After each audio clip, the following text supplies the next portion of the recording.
ഫെബ്രുവരി 13 റിച്ചിയിലെ വിശുദ്ധ കാതറിൻ. റിച്ചിയിലെ വിശുദ്ധ കാതറിൻ ഇറ്റലിയിലെ ഫ്ലോറൻസിൽ റിച്ചി എന്ന സമ്പന്ന പ്രഭുകുടുംബത്തിൽ 1522 ജനിച്ചു. റിച്ചി കുടുംബം പരമ്പരാഗതമായി വ്യാപാരികളും കടം കൊടുപ്പുകാരുമായിരുന്നു.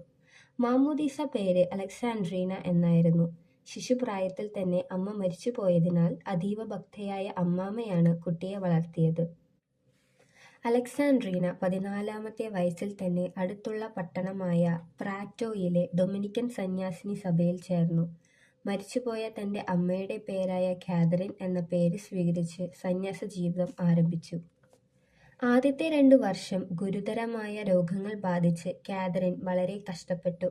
നമ്മുടെ കർത്താവിന്റെ പീഡാനുഭവത്തെക്കുറിച്ചുള്ള ധ്യാനമായിരുന്നു അവളുടെ ഏക ആശ്വാസം. ക്രമേണ അവൾ അത്ഭുതകരമായി രോഗങ്ങളിൽ നിന്ന് സൗഖ്യം പ്രാപിച്ചു. അതോടെ കാതറിൻ പ്രായശ്ചിത്തവും പ്രാർത്ഥനയും വർദ്ധിപ്പിച്ചു. ആഴ്ചയിൽ പല ദിവസവും അവൾ ഉപവസിച്ചിരുന്നു. സഭാനിയമത്തിന്റെ പരിധിയിൽ നിന്നുകൊണ്ട് സ്വയം ചെമ്മട്ടികൊണ്ടടിച്ച് ശരീരത്തെ പീഡിപ്പിച്ചിരുന്നു. അതോടൊപ്പം എളിമയും അനുസരണവും ശാന്തതയും പരിശീലിച്ചിരുന്നു. ആരെങ്കിലും തന്നെ സ്തുതിക്കുന്നതും ബഹുമാനിക്കുന്നതും അവൾക്ക് അരോചകവും ദുസ്സഹവുമായിരുന്നു. ആദ്യകാലത്ത് കാതറിൻ തെറ്റിദ്ധരിക്കപ്പെടുകയും പഴിക്കപ്പെടുകയും ചെയ്തിരുന്നുവെങ്കിലും പിന്നീട് അവളുടെ വിശുദ്ധിയെ സഭാംഗങ്ങൾ അംഗീകരിച്ചു.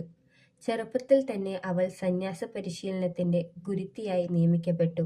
തുടർന്ന് 25-ാമത്തെ വയസ്സിൽ ആജീവനാന്ത മഠാധിപയായി തിരഞ്ഞെടുക്കപ്പെട്ടു. വിശുദ്ധ കാതറിൻ ധ്യാനത്തിൽ ലയിച്ചിരുന്നത് യേശുവിന്റെ പീഡാനുഭവത്തെക്കുറിച്ച് ധ്യാനിച്ചുകൊണ്ടായിരുന്നു. എല്ലാ ആഴ്ചകളിലും വ്യാഴാഴ്ചകളിലും ഉച്ച മുതൽ വിശുദ്ധ കാതറിൻ പീഡാനുഭവത്തെക്കുറിച്ച് ധ്യാനിച്ചുകൊണ്ട് നിർവൃതിയിൽ ലയിച്ചാൽ വെള്ളിയാഴ്ച ഉച്ചയ്ക്ക് ശേഷം 3 മണി കഴിഞ്ഞാലേ അവൾ സമാധിയിൽ നിന്ന് ഉണർന്നു വരാറുള്ളൂ. യേശുക്രിസ്തുവിന്റെ തിരുമുറിവുകൾ കാതറിന്റെ ശരീരത്തിലും പതിഞ്ഞിരുന്നു. കാതറിന്റെ കൈകളിലും കാലുകളിലും പാർശ്വങ്ങളിലും ശിരസിലും മുറിവുകൾ കാണപ്പെട്ടു. അത് എങ്ങനെയുണ്ടായി എന്ന് ആർക്കും വിശദീകരിക്കാൻ കഴിഞ്ഞില്ല. അവളുടെ ഉള്ളം കൈകളുടെ മധ്യത്തിൽ മുറിവുകൾ ഉണ്ടായിരുന്നതായി പലരും സാക്ഷ്യപ്പെടുത്തിയിട്ടുണ്ട്. ജീവിതകാലത്ത് മഠം വിട്ടുപോകാത്ത കാതറിൻ റോമിലെ വിശുദ്ധ ഫിലിപ്പ് നേരിയുമായി സംസാരിച്ചിരുന്നതായി സാക്ഷികൾ രേഖപ്പെടുത്തിയിട്ടുണ്ട്. ശുദ്ധീകരണ സ്ഥലത്തിലെ ആത്മാക്കളോട് വിശുദ്ധ കാതറിന്റെ സ്നേഹം നഗരത്തിൽ പ്രസിദ്ധമായിരുന്നു. ആത്മാക്കളുടെ ശുദ്ധീകരണ സ്ഥലത്തിലെ പ്രവേശനവും അവിടുത്തെ താമസത്തിന്റെ ദൈർഘ്യവുമെല്ലാം വിശുദ്ധയ്ക്ക് അറിയാൻ കഴിഞ്ഞിരുന്നു. പല വിശുദ്ധരുമായി കാതറിൻ ആശയവിനിമയം ചെയ്തിരുന്നതായും പറയപ്പെടുന്നു. മരിച്ചുപോയ ബന്ധുക്കൾക്ക് വേണ്ടി പ്രാർത്ഥിക്കണമെന്ന് അപേക്ഷിച്ചുകൊണ്ട് നിരവധി പേർ വിശുദ്ധ കാതറിന്റെ അടുക്കൽ എത്തിയിരുന്നു. രോഗികളെയും ദരിദ്രരെയും ശുശ്രൂഷിക്കാൻ വിശുദ്ധ കാതറിന് അതിയായ താൽപര്യമായിരുന്നു. രോഗികളിൽ യേശുവിനെ കണ്ട കാതറിൻ മുട്ടിന്മേൽ നിന്നാണ് അവർക്ക് ശുശ്രൂഷ ചെയ്തിരുന്നത്. അവസാനം വളരെ കാലം കാതറിൻ രോഗിയായി കിടന്ന് വേദന സഹിച്ചു.